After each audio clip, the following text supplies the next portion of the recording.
All right, y'all, quick little review of the Berkley DRIP Minnow.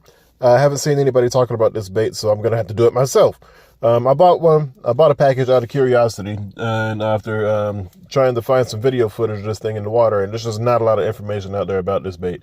All the popular mid-strolling baits are things like the depth Sakamata shad or the Rapala mooch minnow or, things like that.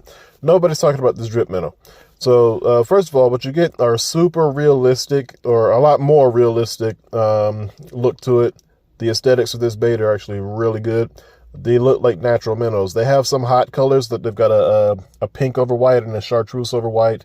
So you do have some of those attractor colors, but most of them are pretty natural looking.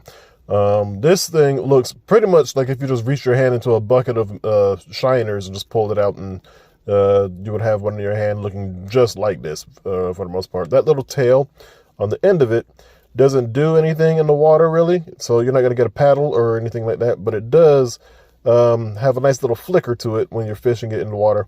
And I like to throw it on two specific styles of heads. I don't really drop shot or anything with this bait, but it would work well for drop shotting. I've been using it exclusively for hover strolling and mid strolling. The two heads that I've been throwing it on are the Owner Range Roller and the Berkley Fusion jig head that they make. Both options work really well with this bait.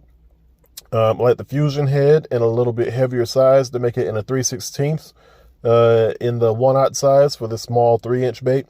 And for the Range Roller, I like to use the 1/0 size hook and some of the lighter and heavier heads on a medium light spinning rod. The nice thing about the drip minnow is that when you fish it, you get multiple different actions out of the same lure. You can throw it out and steady retrieve it and just give it a pop every once in a while and get a pretty steady, natural kind of movement where it's not doing too much and it won't spook anything.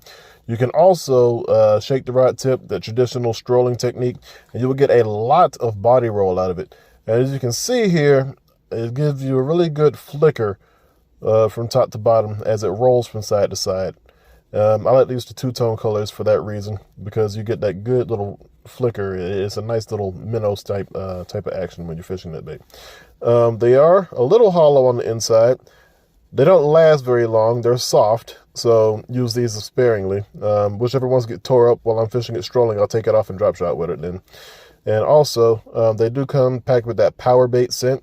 I'm not sure if that counts for much, but they do come scented out of the package, and it's pretty strong. So definitely try these if you haven't yet, because I do believe they're worth the money. For a good strolling bait, I think I'm going to start using more of these.